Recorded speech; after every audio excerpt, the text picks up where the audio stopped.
time for the Susan Taylor Podcast, where we discuss the yoga of mind, medicine, and healing. Author of Feeling Good Matters, Sexual Radiance, and the Vital Energy Program, Dr. Taylor imparts authentic knowledge and practical tools that inspire, educate, and empower us to be a healing force for positive change. So join us and take your life and our planet to the next level.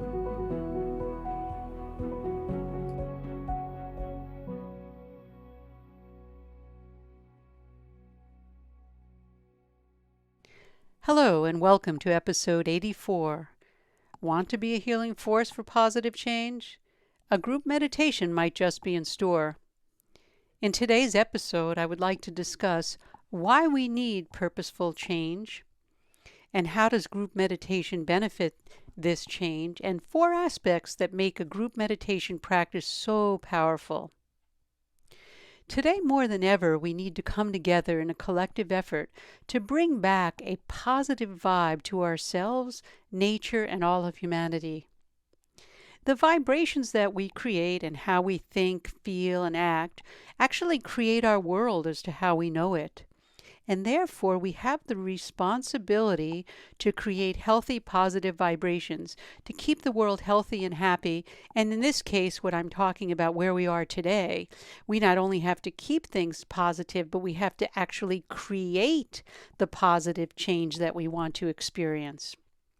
And one way to accomplish this is to join a collective force called a global group practice that focuses on healing and empowering collective consciousness. In other words, as it's said in the sailing world, we need to slipstream back into the positive force of change, and we need to create that, each and every one of us. The other night I was inspired from watching a live stream delivered by Ishan Tiganath, who is actually the executive director of the Himalayan Institute, and he spoke about a year-long meditation practice that will be underway July 16th. And I'll give details later about that, but I'd like to give you a bit of information that I gathered from the event because it was really a call to action. And I also gave this call to many of the students that have come through the meditation training who were on the call at the beginning of this week. And I thought I'd like to bring it out to the public just so that you would be aware and you could make that change accordingly to what feels right for you. We're in a full world of unrest right now, fear and doubt, and we need to reconnect with our inner light now more than ever. In other words, we have to bring our mind to home base where it's clear, tranquil, and one-pointed. I've been speaking about focusing your mind to create new results for quite a while now. Well, this is an expanded version of this on a global level. All of us are seeking what we need to thrive and prosper in health and vitality, but what's missing currently in our current landscape is human connection. We absolutely need human connection if we're going to survive as a species. If not, the result will be our lost connection, which we're seeing right now, and basically it'll end in destruction because it's happening right before our eyes. And if you're awake and aware, you see it. You've heard me preaching for the last several years when I say, okay, you're aware of this, but you need now to focus on what can we do about it. And the reason why I'm bringing this up is because what I listened to that night is they're offering something, a global meditation, that may be just what we need.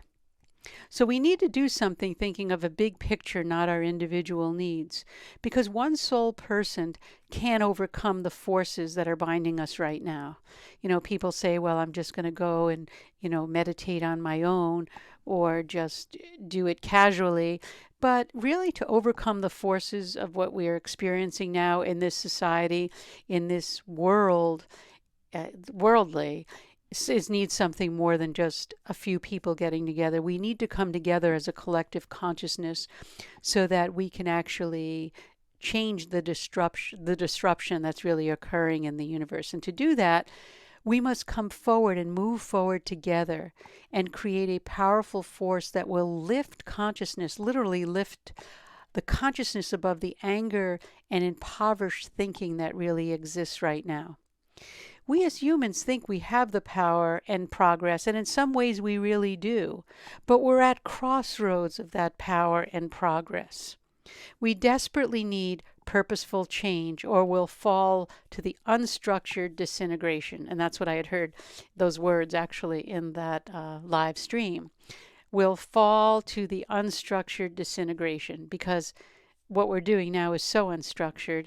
We can use the progress that we have, and we can use our social media, but actually social media is the antithesis, and you've heard me say this over and over again, of actually being social. It's the antithesis of that. And everyone's getting lured, and some people are starting to wake up and saying, wait a minute, what am I even doing here without having human-to-human contact?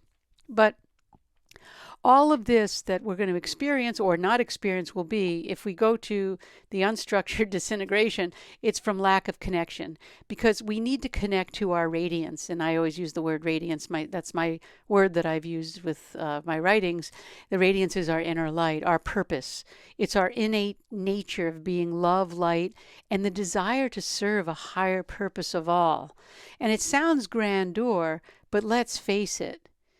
The selfie thing is not working. It's really not working. Our selfie fix is really, I've said this before, our modern day Tower of Babel, where our ego shrouds our mind, our beautiful light of who we really are, causing confusion and chaos.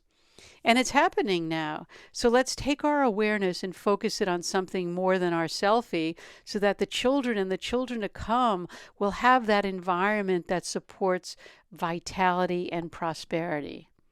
You know, we have families, but many of us are even texting to our families because we don't have that communication anymore. And that's why I'm really coming out, and I have been a leader in the field of the mind-body matrix, working on health for the last 20, 30 years.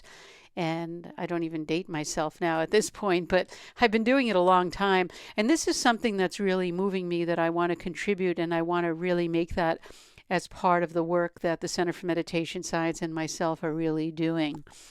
You know, not just for ourselves, but for really a group. So let me go over some things, what I had heard that were discussed that might benefit and might really give you something maybe that you could ponder if you haven't pondered it already. A group practice called Yagya is when we put our personal desires to the side and come together for a common purpose of humanity and nature herself. It allows us to bring the best of ourselves for a brighter future, as I mentioned, for the kids and the kids that are going to be coming.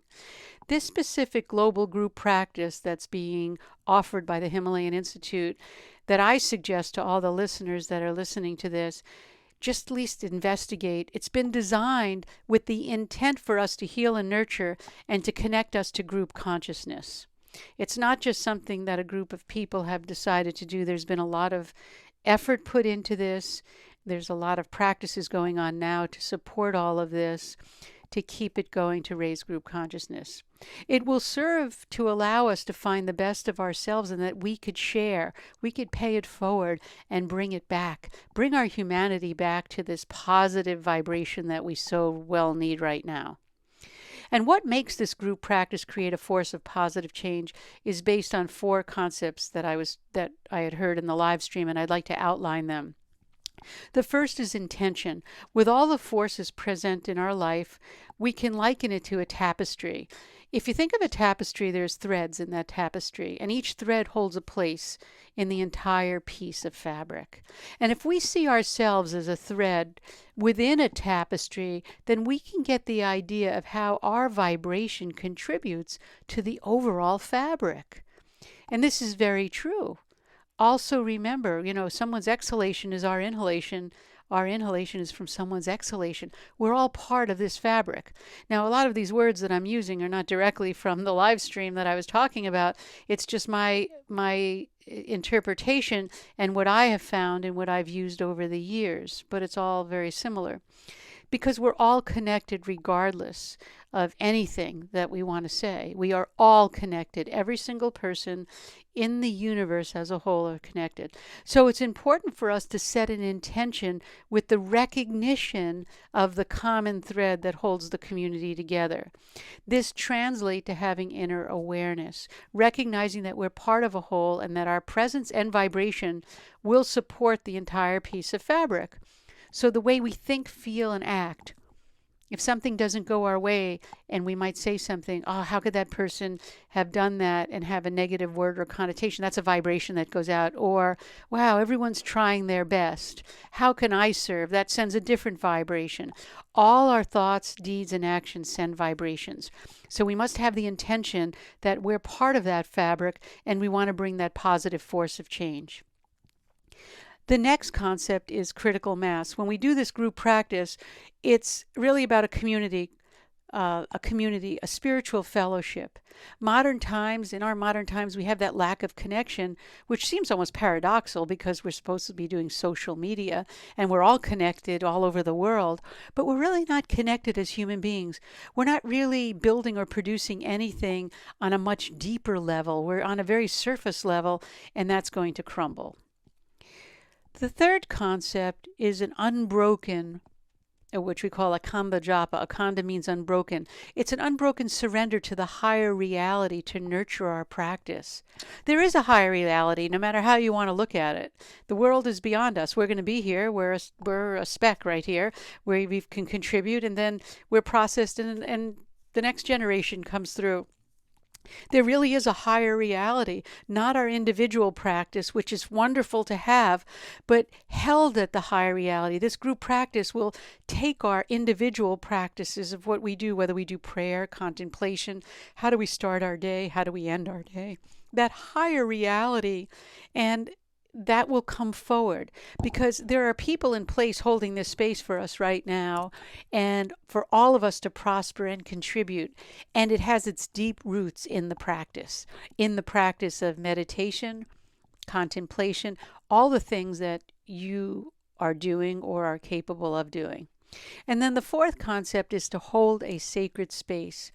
The group, there's going to be a consecration of a shrine, and that will be established at the exact right time and right space.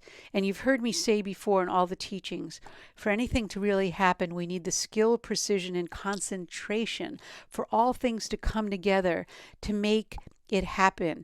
And this, what's happening right now at the right space, the right time, July 16th actually, is really the opportunity of a lifetime. We won't see this again in our lifetime because it probably won't happen for at least another 100 years or so. So keep in mind that in order for any intention that's put into practice to work, even if it's anything in your life, consistency is the key because consistency in practice amplifies our success in practice. And that's the whole idea about this global practice. Remember, I said there are four concepts. Set your intention. There's a critical mass that's going to happen.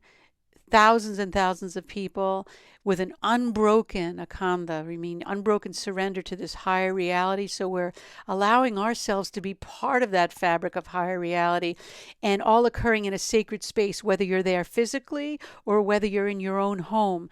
It creates the sacred space that's needed for this change to happen. And there are four ways that the group practice will allow you to be the force of change. And just a brief overview, and this is taken right from the website, whether you're just beginning a meditation practice or have been dedicated student for many years, and even no matter what tradition or background you come from, your contribution will combine to the 1,000,008 hours of meditation that they're reaching for, because that will have a ripple effect that reaches far beyond anything around you. We want to be part of this.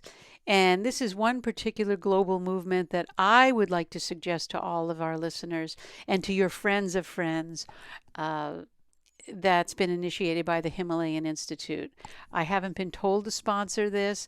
I'm just doing it because I was so moved by what has been created for us that it's a gift.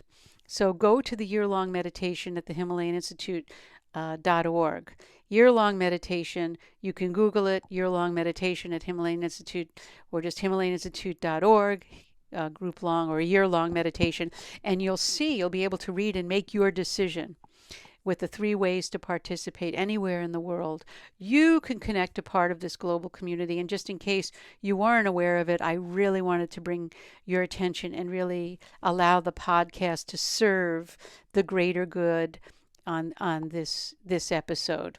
Remember, there's vibrant, mindful people working towards a common goal, and you can be part of that also. You have the tools and support to make this lasting, positive impact, not only on society, but yourself also. If you have any questions, if you need me, if you have anything you want to know, please reach out. I'm here for everyone. And that's just what I really wanted to deliver in this episode. And that brings us to the end of this episode. Remember, the podcast comes out every week and it's available on susantaylor.org, iTunes, Stitcher, YouTube, and other podcast platforms. Also coming this fall is a chance to work with me live. I'm going to be doing live meditation clinics to keep us all connected together to support that force of positive change. And also, please keep in mind that if you like the podcast, share it on my YouTube channel, The Susan Taylor, and I have PhD because there's other Susan Taylors there. Susan Taylor PhD YouTube, just Google that. You'll go there and subscribe and share it from there if you like. It'll help support the community. And again, visit susantaylor.org for more information to give me positive or any kind of feedback, comments, questions, anything you'd like to say. I'd love to hear from you. And again, thank you for listening. And until next time, remain calm, consciously aware, living in the moment.